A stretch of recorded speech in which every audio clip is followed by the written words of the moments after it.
ప్రచార కార్యక్రమాలు ఉంటాయి.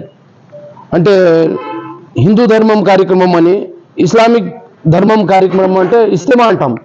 క్రైస్తవుల ధర్మంలో ప్రచారం అంటే సువార్త సభ అని పవిత్రమైన సభలు నిర్మిస్తారు. అలాంటి సభల్లో హైందవ శంకరావం ఒక మతాన్ని సంబంధించి భారీ బహిరంగ సభ, అది మా హిందూ సోదరులైనటువంటి హిందువుల సభ. మన వైసీపీ ఎక్స్ఎమ్మెల్యే సాయి ప్రసాద్ రెడ్డి గారు, మీరు ఒక హిందూ జాతిలో పుట్టి అలాంటి పవిత్రమైన హిందూ సభ గురించి మీరు హేళన చేసి మాట్లాడే విధంగా మాట్లాడినారు. కాబట్టి అది ఎంతవరకు సమంజనం? మీకు వయసు తగ్గ మాట్లాడతారు అనుకున్నాను, కానీ మీరు మాట్లాడే మాటలు చూస్తే మీ వయసుకి అది తగ్గ మాటలు కావని మీడియా ముఖంగా తెలియజేస్తున్నాను. పార్థసారథి గారు ఒక హిందూ మతంలో పుట్టినందుకు, ఆ హిందూ ముద్దు బిడ్డగా ఆ హిందూ జాతిలో పుట్టినందుకు, ఆ హిందూ ధర్మం యొక్క పవిత్రతను ప్రచారం చేయడానికి కష్టపడి వెళితే మీరు ఎద్దేవా చేయడం, కించపరచడం అది సమంజనం కాదు అని నేను మీడియా ముఖంగా తెలియజేస్తున్నాను. మా సాయి ప్రసాద్ రెడ్డి గారు మీ జీవితంలో 30 ఏళ్ల చరిత్రలో ఇలాంటి సభలు ఎక్కడన్నా నిర్వహించినారా? మన భారతదేశంలో ఎన్నో మతాలు, కులాలు ఉన్నాయి. వాళ్ళ మత పెద్దలకు అతి ఉన్నతమైన స్థానం కల్పిస్తాం. ఎందుకంటే ప్రతి ధర్మంలో మా ముస్లిమ్స్లో సయ్యదులు ఉన్నారు. మేమేం చేస్తాము, మా సాయిబుల మా గురువులు అని చెప్పి వాళ్ళకి మేము అతి ఉన్నతమైన స్థానంలో నిలబడిచ్చి మేము కింద కూర్చుంటాం. అదే క్రైస్తవుల్లో చర్చ్ ఫాదర్స్ ఉన్నారు, వాళ్ళు చర్చ్లో ప్రే చేస్తారు. కాబట్టి మా క్రైస్తవ సోదరులు ఏం చేస్తారు, ఫాదర్కి ఒక ఉన్నతమైన స్థానంలో ఇచ్చి మేము కింద కూర్చుంటాం. మీరు ఈ హైందవ శిఖరావం సభ చూస్తే స్వాములు, పీఠాధిపతులు, అతిరథ మహారథులు, స్వామీజీలు పైన కూర్చున్నారు. మా సాయి ప్రసాద్ రెడ్డి గారికి ఇంగిత జ్ఞానం కూడా లేదు. ఏమైనా పొలిటికల్ వేదికనా? అది కాదు. అక్కడ అంతమంది మేధావులు, స్వాములు ఉన్నారు కాబట్టి మా పార్థసారథి గారు కింద కూర్చొని ఒక సేవకుడుగా కింద కూర్చున్నాడు. అలాంటి మనసు ఉన్న వ్యక్తి పార్థసారథి. మరి మీరు మా హిందూ సోదరులు ఏదైతే ఆ పవిత్రమైన సభ పెట్టినారో దాన్ని హేళంగా మాట్లాడి, నువ్వు ఎందుకు పోయినావు అక్కడ, నువ్వు చందాలు ఎత్తినావు, చందాలు ఎత్తింది ఏమైనా ప్రూఫ్ ఉందా?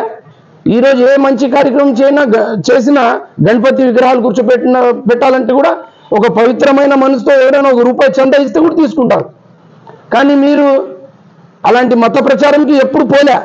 కానీ పోయే వాళ్ళకి మీరు ఇట్లా కించపరిచే మాట్లాడడం, అది మీకు వయసు పెరిగింది కానీ బుద్ధి పెరిగిలే. మీరు యావత్తు హిందూ సమాజానికి మీరు క్షమాపణ కోరాలని నేను డిమాండ్ చేస్తున్నాను. యాజ్ ఒక సెక్యులర్ ముస్లింగా మీరు యావత్తు హిందూ సమాజానికి అంతా మీరు కించపరిచి చూస్తున్నారు అని మీడియా ముఖంగా తెలియజేస్తున్నాను.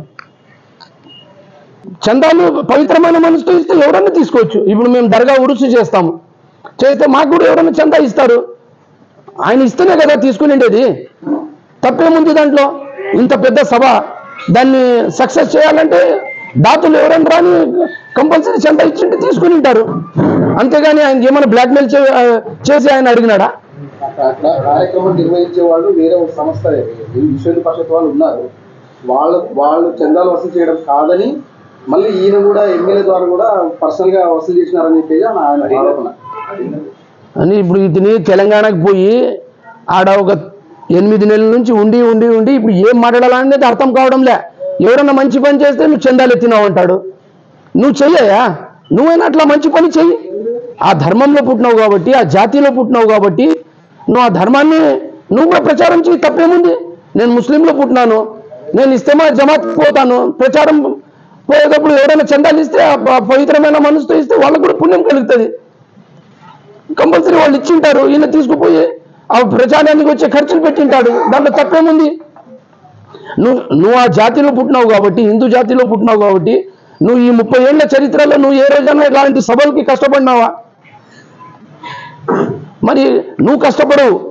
నువ్వు ఆ సభలో ఎవరైతే పూజ్యులు ఉన్నారో, ఎవరైతే మేధావులు ఉన్నారో, మత పెద్దలు ఉన్నారు, ఎవరైతే పీఠాధిపతులు ఉన్నారో వాళ్ళు చెప్పిన సారాంశం వినేకైనా పోయినావు అసలుకి పోలేదు.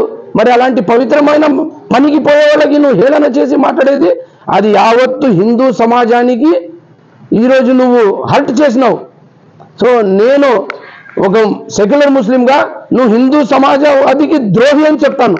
నువ్వు వాళ్ళకి క్షమాపణ చెప్పాలి. చెప్పలేకుంటే నా హిందూ సోదరులతో సహా ఒక పెద్ద ఉద్యమం చేస్తానని ఈ మీడియా ముఖంగా తెలియజేస్తున్నాను. సభ గురించి ఏమని మాట్లాడినారు అంటే, నువ్వు సభకి పోయి ఇలా చూపించినావు అలా అవునండి. ఆయన నీకేం సంబంధము, నువ్వు అక్కడ పోయి ఇవన్నీ చేయడం ప్రతి హిందూకి సంబంధం అండి. దానికి ఒక సెపరేట్గా బోర్డు అవసరం లే. ఇప్పుడు మేము రాజకీయ పార్టీలో ఉన్నాము, కార్యకర్త అని, అబ్జర్వర్ అని, అలాంటి బోర్డ్స్ ఏం అవసరం లే. ప్రతి హిందూ పోవచ్చు. ఇప్పుడు నేను ఇస్తేమాకి ఎవరు దానికి ఒక ఐడెంటిఫై అవసరం లే. ప్రతి ముస్లిం పోవచ్చు. కరెక్టేనండి. ఆయన ఎమ్మెల్యే హోదాతో అడిగింటాడు. తప్పేముంది? ఇష్టం ఉండే వాళ్ళు ఇచ్చింటారు, ఇష్టం లేకుండే వాళ్ళు ఇల్లుకుంటారు. నువ్వేనా అడిగి అలాంటి చందాలు ఎత్తినావా? ఆ హిందూ ధర్మం ప్రచారానికి అలాంటి పవిత్రమైన ఏదైతే హిందూ ధర్మం ఉందో అది హిందూ ధర్మాన్ని ప్రచారానికి నువ్వేమన్నా ₹1 ఇచ్చినావా? నువ్వు ఇవ్వలేని వ్యక్తి. నువ్వు చేసే వాళ్ళకి చేయలేకున్నట్లు వాళ్ళు నువ్వు హేళన చేసేది అది నీ వయసు తగ్గ మాటలు కావు అని మీడియా ముఖంగా తెలియజేస్తున్నాను.